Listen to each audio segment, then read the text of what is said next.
about domestic violence. It's and I just related to Machine Head was the question. And yeah, that's something that is a huge issue. And to me, I can never understand putting a child or a loved one in those type of situations. And it's good that bands do bring up social issues like that. We've always looked at our lyrics as a way to not only express ideas and emotions, but also to focus, maybe some other people's attention on something that we were really concerned about. For me personally, it's something that I haven't had to experience as directly as someone like Rob had, but it's definitely something that you can't take lightly, and definitely should try and help anyone in that situation with. And as far as issues that we focus on personally, it's been kind of about trying to just keep a universal idea of just like unity and just peace, if anything, which may not be all that metal of the thing, but for me that's really what brought me into hardcore and metal to begin with, was that idea of being able to use music as a form of social change. So hopefully that won't die, as it seems to be more about haircuts and designer jeans than it is about ideas and progression anymore. But hopefully it'll never die. And with people like you asking questions like that, it probably won't. So it's a good thing. All the thoughts I share, so you near creating. Yeah, the dreads have been growing for a long time. I guess the last haircut was sometime in 1993. So yeah, about 14, 15 years. It's been a while. And it started from a crew cut. So I just pretty much shaved my head on the #2 setting and haven't cut it since. So I feed it herb and it grows. We got an understanding. It works out.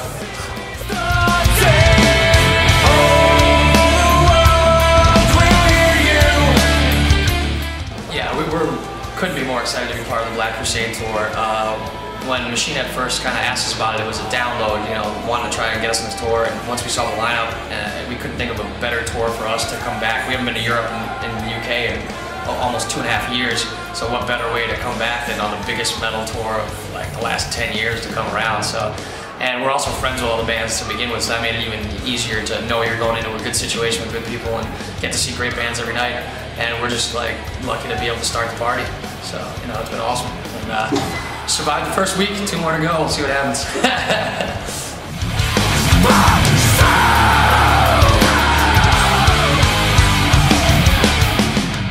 Where do I see Shadows fall in 5 years? Well, seeing as it's already been about 11 years as a band, in 5 years I see us as even older, a little bit more bitter, my hair a little bit longer, and us still just as drunk. I don't think you get drunker, so you hit a kind of a peak.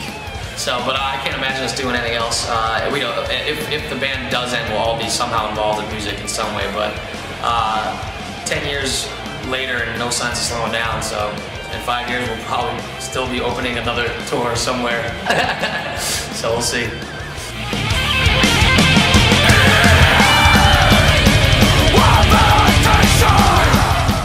What's life like on the road? It's a lot of hurry up and wait, is the quote that most bands will use, because it seems like it's a panic to get anywhere you have to be, and then once you get there, you end up sitting around waiting for hours and hours for anything to happen in an empty dressing room without any beverages, food, or a place to sit. But the good always outweighs the bad. You get to travel around, meet new people, party with great bands, see some great bands, and meet cool people that you never would have been able to do. We've already traveled most of the world to places I never expect to be, whether it's Australia, Japan, all around Europe, that you never thought being in a metal band back at home would happen. So it's definitely a good time, but it takes a certain person to be able to live in a tiny little coffin that moves down the highway all night, So you learn real quick if you can take it or not, and we're definitely in it for being on the road. If it was the studio only, we would have shot ourselves by now. So we're definitely a touring band, so it's worth it, but it hurts.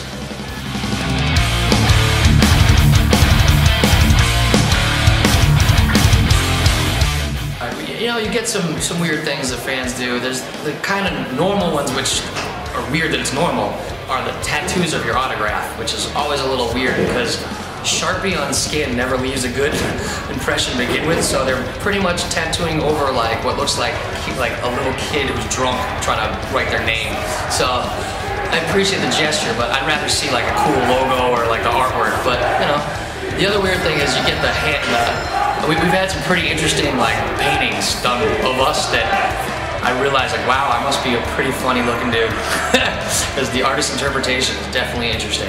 And the coolest thing I've ever had to do was sign a prosthetic leg, like you know, from an amputee. That was pretty neat. I never thought I'd sign a fake leg in my life, but I did.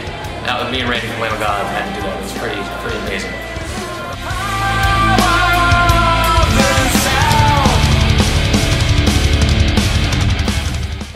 You know, it's hard to pick biggest influences as far as I have a few categories. Like what first got me into just music was probably like Kiss and Led Zeppelin and like early Aerosmith, things like that.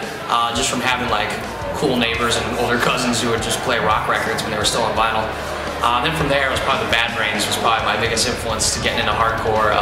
Them and Minor Threat like kind of changed the way I looked at music forever. Then after that, you know, the classic metal like Maiden and Metallica and Testament was another huge one.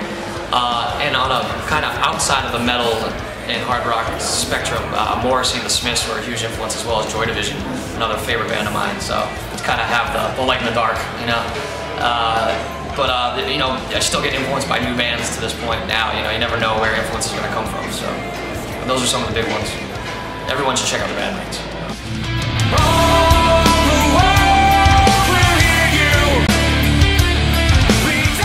You know, there's a lot of good new bands. You know, we're lucky enough to see a lot. One band I've been listening to is this band, The Showdown, from Tennessee, back home. Kind of like, almost like if you mix Danzig kind of riffs with like thrash metal.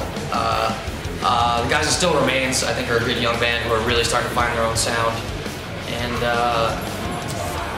I don't know how new they are, but the instrumental band Explosions in the Sky has been my new recent favorite. That's all I've been listening to lately.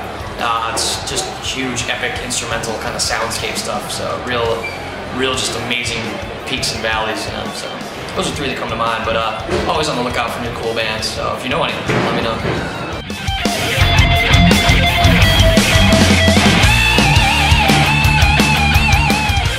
So, favorite song on Threads of Life, you know, I'd have to say right now it's Forevermore. It's the song we're opening with, and just to me it's kind of like covers a lot about what we do. Thrash, melody, power metal almost, you know, every little thing. So that's been one that's been fun, and also we just started playing it live, so it's still exciting and new and fun. So, and Failure the Devout, just because it's probably one of the heaviest songs we've ever written.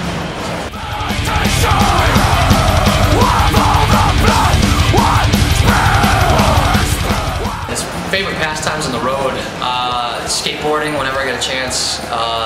The guys won't let me really go do handrails or anything like that too crazy because they don't want me limping around with a broken ankle.